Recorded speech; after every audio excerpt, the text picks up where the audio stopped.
Did you know that in Canada, they use about 10 million tons of road salt every year for highway de-icing? If you add that to the 30 million tons of salt that get used every year in the United States, it means that nearly 40 million tons of salt get used every year in North America alone as we attempt to deal with our winter woes.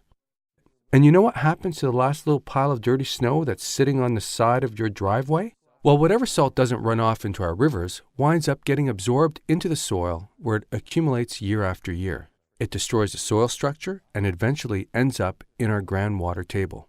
Once the salt has found its way into the water table, as it has in Waterloo, Canada, for instance, the water table is permanently contaminated.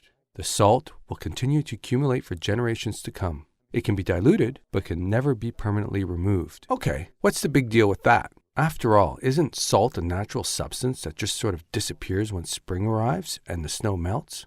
All those spring showers are just nature's way of cleaning up all the grime and salt associated with winter, right? Well, all of that salt that we dump on our roads and sidewalks gets washed away, but it doesn't just vanish. Those 40 million tons of salt have to end up somewhere, and that somewhere is our soil, our rivers, and ultimately our drinking water. You see, salt doesn't decay. It doesn't break down, and it certainly doesn't just go away. It dissolves into the snowmelt and then flows into our storm sewers. From there, most of it enters our waterways.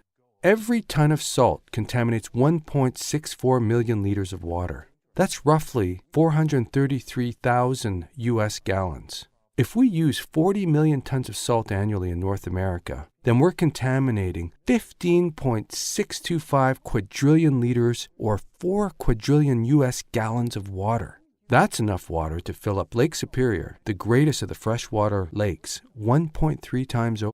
The most commonly used salt for de-icing purposes is rock salt or sodium chloride. There is increasing evidence that links sodium chloride to some pretty adverse and expensive side effects, including corrosion of our motor vehicles, concrete walkways, interlocked brick patios, and public infrastructure. Ultimately, sodium chloride also has a negative impact on our health. The most common victims of road salt-induced corrosion, or rust, are automotive metals and rebar in bridges and parking structures. But at the end of the day, salt will eat away at everything. If we make the change to a safer alternative to road salts, then we can proudly say that we've got it right.